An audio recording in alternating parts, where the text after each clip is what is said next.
നമുക്ക് അലീനയുടെ മനുഷ്യങ്കന്റെ വരാൻ പോകുന്ന ദിവസങ്ങളിലെ നല്ലൊരു കഥ കേട്ടാലോ? അതിനു മുമ്പായി ആദ്യമായി കാണുന്നവരുണ്ടെങ്കിൽ ചാനൽ ഇഷ്ടപ്പെട്ട ഒന്ന് സബ്സ്ക്രൈബ് ചെയ്യാൻ മറക്കരുത്. വീഡിയോ ഇഷ്ടപ്പെടുവാണെങ്കിൽ ലൈക്ക് ചെയ്യാനും നിങ്ങളുടെ വിലയേറിയ അഭിപ്രായങ്ങളൊക്കെ രേഖപ്പെടുത്താനും മറക്കരുത് കേട്ടോ.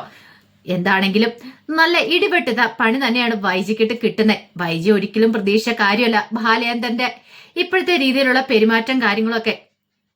ബാലേന്ദ്രനെ ഹോസ്പിറ്റലിൽ ചെന്ന് കഴിഞ്ഞിട്ട് വൈജയെ നന്നായിട്ട് ചുരുട്ടി കൂട്ടുന്നുണ്ട്. മുമ്പത്തെ ബാലേന്ദ്രനാണെ ഒന്നും പറയത്തില്ല, വൈജ പറയുന്നൊക്കെ കേട്ടിട്ട് തലയാട്ടി നിൽക്കുള്ളൂ. പക്ഷെ ഇപ്പൊ ബാലേന്ദ്രൻ അങ്ങനെയല്ല, ഉരുളയ്ക്ക് ഉപ്പേര് പോലും മറുപടി പറയും. ഈ സമയത്ത് ശിവശങ്കരനും രാജീവനും കൂടെ രോഹിത്തിനെയും ബബിതയും വീട്ടിൽ കൊണ്ടാക്കിയിട്ട് ഹോസ്പിറ്റലിലേക്ക് വരുന്നുണ്ട്. അപ്പൊ വൈജയെ കണ്ട് സംസാരിക്കണം, വൈജയെ കണ്ട് കാര്യങ്ങളൊക്കെ പറയണം. ഇനിയിപ്പൊ അവർക്ക് അധിക ദിവസം ഇവിടെ നിൽക്കാൻ പറ്റില്ല, അതിനുശേഷം തിരിച്ചു പോണമല്ലോ. അങ്ങനെ വന്നു കഴിഞ്ഞപ്പോഴത്തേനും ബാലേന്ദ്രന് ബില്ലൊക്കെ അടച്ചിട്ട് അങ്ങോട്ട് വരുവാണ്.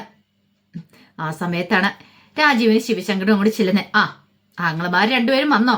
എന്താണെങ്കിലും വന്നോ, നന്നായി. എനിക്ക് നിങ്ങളോട് കുറച്ച് കാര്യങ്ങളൊക്കെ സംസാരിക്കാനുണ്ടെന്ന് പറഞ്ഞു. അത് കേട്ടപ്പം രാജീവൻ ചോദിച്ചു, എന്താ ബാലേന്ദ്ര? അല്ല, ഇത്രയും ദിവസത്തെ ബില്ലുകളും കാര്യങ്ങളൊക്കെ ഞാൻ അടച്ചു. അതെ, എനിക്ക് എന്താണെങ്കിലും ഈ ബില്ലൊക്കെ റീഫണ്ട് ചെയ്ത് തരണമെന്ന് പറയണം. റീഫണ്ട് ചെയ്ത് തരാനോ? അതെ, ഞാൻ അടച്ച പൈസയാ, എനിക്കത് കിട്ടണമെന്ന് പറയണം. അപ്പോഴേക്ക് ശിവശങ്കരൻ ചോദിച്ചു, ഇതെന്ത് സംസാര ബാലേന്ദ്ര സംസാരിക്കുന്നേ? നിന്റെ ഭാര്യയല്ലേ അകത്ത് കിടക്കുന്നേ, അപ്പൊ നീയല്ലേ കാര്യങ്ങളൊക്കെ നോക്കണ്ടേ? അതെ, അതിന് അവൾ എന്നെ ഭർത്താവായിട്ട് കാണുന്നില്ലല്ലോ. അങ്ങനെ കാണാത്രത്തോളം കാലം അവളുടെ ബില്ലുകളും കാര്യങ്ങളൊക്കെ ഞാൻ അടയ്ക്കേണ്ട കാര്യമില്ല. എന്തിനും ഏതിനും ഒക്കെ ഒരു പരിധിയില്ലേ? അല്ലെങ്കിലും വൈജയുടെ നാവ് ഇച്ചിരി പൊന്തി കഴിഞ്ഞപ്പോഴത്തേനും വൈജയന്തിക്ക് ഒട്ടും അങ്ങോട്ട് ബാലേന്ദ്രനെ ഉൾക്കൊള്ളാൻ പറ്റുന്നുണ്ടായിരുന്നില്ല. നല്ല രീതിയിൽ തന്നെ ബാലേന്ദ്രനെ മുറി കയറിട്ട് വൈജയെ ചുരുട്ടിക്കൂട്ടി. ഇനിയിപ്പോ ബാലേന്ദ്രന് വിട്ടുകൊടുക്കേണ്ട കാര്യമൊന്നുമില്ല. അത് മാത്രല്ല, ഈ ബില്ലുകളൊക്കെ അടയ്ക്കാനുള്ള പൈസ അവളുടെ കയ്യിലുണ്ട്, ഒന്നും ഇല്ലാതൊന്നുമല്ല, കോടിക്കണക്കിന് പൈസ കയ്യിലുണ്ട് താനും. പിന്നെ ഇപ്പൊ എന്തിനാ ഇനി വിട്ടുകൊടുക്കണം? എന്തിനാ? അവളുടെ അക്കൗണ്ടിൽ പൈസ ഉള്ളിടത്തോളം കാലം താൻ എന്താണല്ലോ ഇതിനും ചെലവാക്കേണ്ട കാര്യമില്ല. തന്നെ കണ്ണെടുത്താൽ കാണത്തുമില്ലല്ലോ. ഈ സമയത്ത് ശിവശങ്കരൻ പറഞ്ഞു, ദേ ബാലേന്ദ്ര, നീ എന്താണെങ്കിലും ഇത് അടച്ചില്ലേ, ഇനിയിപ്പൊ ഇതിന്റെ പേരില് എന്നൊക്കെ പറഞ്ഞിങ്ങനെ നിൽക്കണം. കാരണം അവർക്ക് പൈസ മുടക്കാൻ കഴിയില്ല. അപ്പോഴേക്കും ബാലേന്ദ്രൻ പറഞ്ഞു, അല്ല, നിങ്ങൾ തരണോന്ന് പറയണില്ല, നിങ്ങളുടെ പെങ്ങളൊരുത്തിയുണ്ടല്ലോ, അവളെ കൊണ്ട് തന്നെ മേടിച്ചു തന്നാ മതി. എനിക്കിപ്പോ എത്ര അത്യാവശ്യമൊന്നും ഇല്ല. അല്ല, നിങ്ങൾ ആങ്ങളമാര് കാര്യങ്ങളൊക്കെ നോക്കുന്നല്ലേ പറഞ്ഞേന്നൊക്കെ ചോദിച്ചു. ഒടുവില് രാജീവന് ശിവശങ്കരൻ പറഞ്ഞു, ഞങ്ങൾ അവളോട് സംസാരിക്കാന്നൊക്കെ പറയണം. അങ്ങനെ അകത്തേക്ക് പോയി. ആ സമയത്ത് കൃഷ്ണമോളൻ കൂട്ടിക്കൊണ്ട് ബാലേന്ദ്രൻ വീട്ടിലേക്ക് പോരുവാണ്. കാരണം ആങ്ങളമാര് വന്നിട്ടുണ്ടല്ലോ, അവരുണ്ടല്ലോ അവിടെ. ഈ സമയം രാജീവിന് ശിവശങ്കരനും കൂടെ വൈജയെ കാണാനായിട്ട് അങ്ങോട്ട് കയറി. അങ്ങനെ കാണുന്ന സമയത്ത് രാജീവൻ ചോദിച്ചു, എങ്ങനെയുണ്ട് വൈജയ്? ഇപ്പൊ എനിക്ക് വലിയ പ്രശ്നങ്ങളൊന്നുമില്ല. ശിവശങ്കരൻ പറഞ്ഞു, ഇനി ഞങ്ങൾക്ക് അധിക ദിവസം നിൽക്കാൻ പറ്റില്ല, ഞങ്ങൾ അധികം വൈകാതെ തന്നെ തിരികെ പോകും. പിന്നെ നീ വിളിച്ചോണ്ട് മാത്രമായിരുന്നു ഞങ്ങൾ വന്നത്. ഇനിയിപ്പൊ ഞാൻ കോടിയോട് വരാൻ പറ്റുന്ന കാര്യമൊന്നുമല്ല. പിന്നെ ഇനിയിപ്പോ ഇവിടുന്ന് ഇറങ്ങിക്കഴിഞ്ഞിട്ടുണ്ടെങ്കിൽ ബാലേന്ദ്രനുമായിട്ടുള്ള പ്രശ്നങ്ങളൊക്കെ അവസാനിച്ച് നല്ല രീതിയിൽ തന്നെ മുന്നോട്ട് പോകണം എന്നൊക്കെ പറഞ്ഞു. അത് കേട്ടപ്പോ ഒട്ടും അങ്ങോട്ട് സഹിച്ചില്ല വൈജയ്ക്ക്. വൈജ പറഞ്ഞു, ഒരു കാര്യം ഞാൻ പറയാം, അങ്ങോട്ടേക്ക് ഞാൻ പോകത്തില്ല എന്ന് പറഞ്ഞു. അത് കേട്ടപ്പോ രാജുവും ചോദിച്ചു, അതെന്താ വൈജ അങ്ങനെ പറഞ്ഞേ? അങ്ങോട്ടേക്ക് പോകാൻ പറ്റില്ല എന്ന് പറയണം. അവൾ അവിടെ ഉള്ളിടത്തോളം കാലം എനിക്ക് പോകാൻ പറ്റില്ല. ഈ സമയം ശിവശങ്കരൻ പറഞ്ഞു, ബാലേന്ദ്രൻ ഒരു ബില്ല് വന്നിട്ടുണ്ട്, ഇത് നീ റീഫണ്ട് ചെയ്ത് കൊടുക്കണമെന്നാ പറയണേ. റീഫണ്ട് ചെയ്ത് കൊടുക്കണമെന്നോ? അതെ, അടച്ച ബില്ലാണ്, അത് നീ കൊടുക്കണമെന്നാ പറയണേ. ഞാൻ കൊടുക്കണോന്ന്? അതെ, ബാലേന്ദ്രനാണ് അടച്ച ബില്ല്, ഇത്രയും പൈസ. അപ്പൊ ബില്ലുകളൊക്കെ ബാലേന്ദ്രൻ സൂക്ഷിച്ചു വെച്ചിട്ടുണ്ടായിരുന്നു, ഈ പൈസ നീ കൊടുക്കണമെന്നാ പറഞ്ഞ, ഇതുവരെയുള്ള ബില്ലുകളും കാര്യങ്ങളൊക്കെ. അത് കേട്ടപ്പോ വൈജയന്തിക്ക് അടിയേറ്റോലെ പോയി. വൈജയന്തി ഒട്ടും പ്രതീക്ഷിച്ച കാര്യമായിരുന്നില്ലത്. അപ്പോഴേക്കും ശിവശങ്കരൻ പറഞ്ഞു, അല്ല, ഇതൊക്കെ നീ വരുത്തി വെച്ച കാര്യങ്ങളല്ലേ, ബാലേന്ദ്രന് വഴക്കിട്ട് ഇറങ്ങിപ്പോണ്ട വല്ല കാര്യം ഉണ്ടായിരുന്നോ?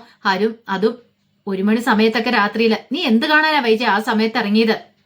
അത് കേട്ടപ്പോ വൈജയ്ക്ക് ദേഷ്യം വന്നു. ഓഹോ, ഇപ്പൊ നിങ്ങളെല്ലാരും ഒരു സൈഡാ അല്ലേ? ബാലേന്ദ്രന്റെ അലീനയുടെ പക്ഷത്തല്ലേ? രാജീവും പറഞ്ഞു, ഞാൻ എവിടെയുണ്ടോ അവിടെയായിരിക്കും ഞങ്ങള്. പിന്നെ ബാലേന്ദ്രനെ തെറ്റു പറയേണ്ട കാര്യമൊന്നുമില്ല. ഈ പറയുന്ന നീ നല്ല പെർഫെക്റ്റ് ഒന്നും അല്ലല്ലോ. നീ എങ്ങനെ എന്താന്നൊക്കെ ഉള്ള കാര്യം ഞങ്ങൾക്കും അറിയാവുന്ന നിനക്കും അറിയാം. നീയും വലിയ തെറ്റുകളൊക്കെ ചെയ്തിട്ടില്ലേ?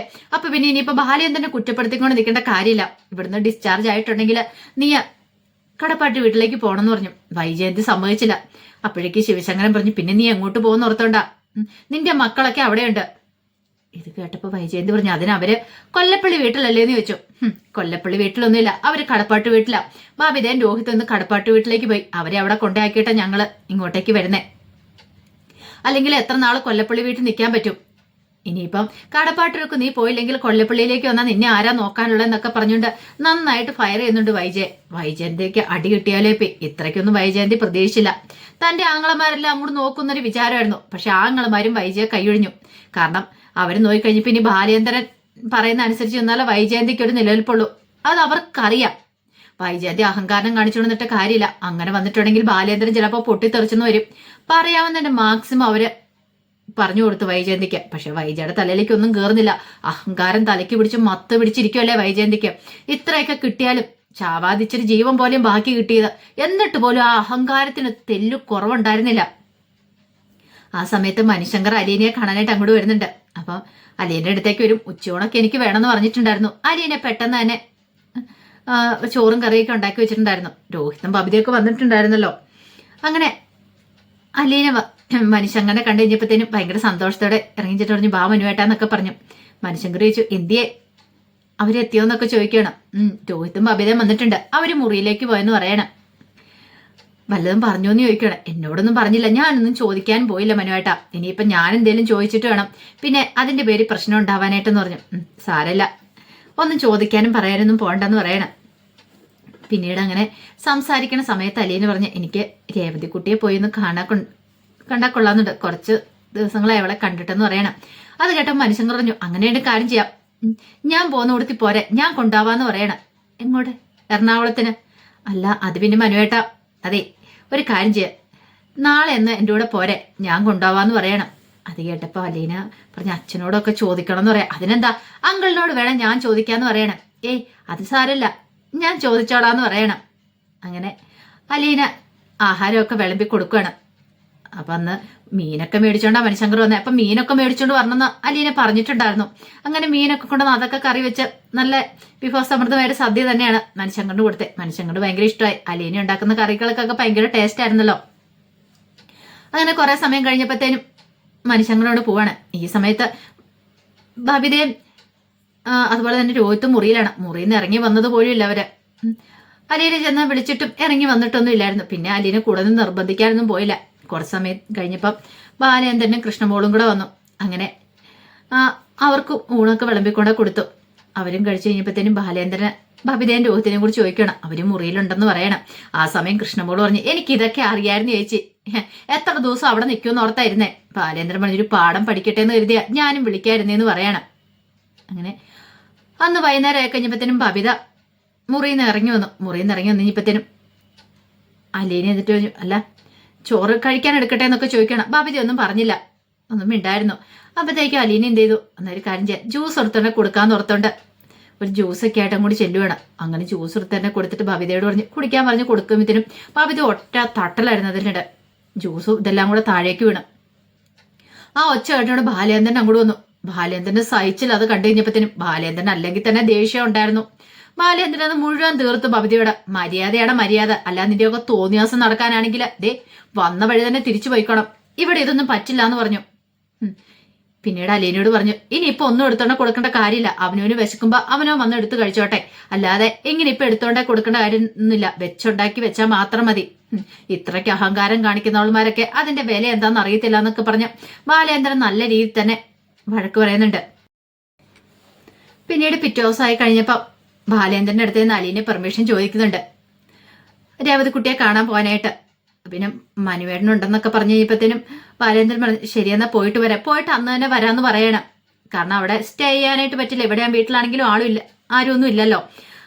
കുറെ സമയം കഴിഞ്ഞ് കഴിഞ്ഞപ്പോഴത്തേനും മണിശങ്കർ വന്നു കൂട്ടിക്കൊണ്ട് വരായിട്ട്. മണിശങ്കർ വന്നു കഴിഞ്ഞപ്പോഴത്തേനും മണിശങ്കറിനോട് ബാലേന്ദ്രൻ പറഞ്ഞു അതെ എന്റെ കൊച്ചിനെ കൂട്ടിക്കൊണ്ട് പോകുന്നതൊക്കെ കൊള്ളാം, നേരത്തെ കാലത്ത് വീട്ടിൽ കൊണ്ട് എത്തിച്ചേക്കണം എന്നൊക്കെ പറയണം. അത് കേട്ടപ്പം മണിശങ്കർ പറഞ്ഞു ആ കാര്യത്തിലൊന്നും അങ്കിള് പേടിക്കണ്ടെന്ന് പറയണം. അലീന അങ്ങോട്ടേക്ക് ഇറങ്ങി വന്നു. ഒരുങ്ങി നല്ല സുന്ദരിയായിട്ടുണ്ടായിരുന്നു, കാണാൻ നല്ല ഭംഗിയുണ്ടായിരുന്നു. ആ കാഴ്ച കണ്ടു കഴിഞ്ഞപ്പോഴത്തേനും കൃഷ്ണമോള് പറഞ്ഞു കൊള്ളാലോ, നല്ല സുന്ദരി ആയിട്ടുണ്ടല്ലോ എന്നൊക്കെ പറയണം. അങ്ങനെ അവർ രണ്ടുപേരും കൂടെ യാത്ര പറഞ്ഞു പോയി. പിന്നീട് രേവതിക്കുട്ടിയൊക്കെ പോയി കണ്ട് കുറെ സമയം സംസാരിച്ച് അതിനൊക്കെ ശേഷം വൈകുന്നേരത്തോട് കൂടിയിട്ടാണ് അവിടെ നിന്ന് ഇറങ്ങുന്നത്. അങ്ങനെ അവർ രണ്ടുപേരും കൂടെ തിരികെ വീട്ടിലേക്ക് വരുന്നുണ്ട്. അപ്പൊ അന്നത്തെ ഒരു യാത്ര എന്ന് പറഞ്ഞിട്ടുണ്ടെങ്കിൽ എനിക്ക് മറക്കാൻ പറ്റുന്ന ഒരു യാത്രയായിരുന്നില്ല. കാരണം മണിശങ്കർ തോരാതെ സംസാരിച്ചുകൊണ്ടിരുന്നു, ഒത്തിരി കാര്യങ്ങളൊക്കെ പറഞ്ഞ് അങ്ങനെ സംസാരിച്ച് നല്ല സന്തോഷത്തോട് കൂടിയിട്ടൊരു യാത്രയായിരുന്നു. അതുപോലെ തന്നെ അലീനയെ കണ്ടു കഴിഞ്ഞപ്പോഴത്തേനും രേവതിക്കുട്ടിക്കും ഭയങ്കര സന്തോഷമായി.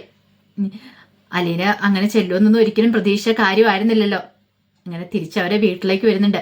വീട്ടിലേക്ക് വരുന്ന സമയത്ത് കൃഷ്ണമോൾക്ക് ആ കാഴ്ച കണ്ടപ്പോൾ ഭയങ്കര സന്തോഷം. രണ്ടുപേരും കൂടെ വരുന്ന വരവ് കണ്ടിട്ടുണ്ടെങ്കിൽ ഈ കല്യാണം കഴിഞ്ഞ് യുവമിഥുനങ്ങളെ പോലെ ഉണ്ടല്ലോ എന്നൊക്കെ കൃഷ്ണമോള് പറയുന്നുണ്ട്.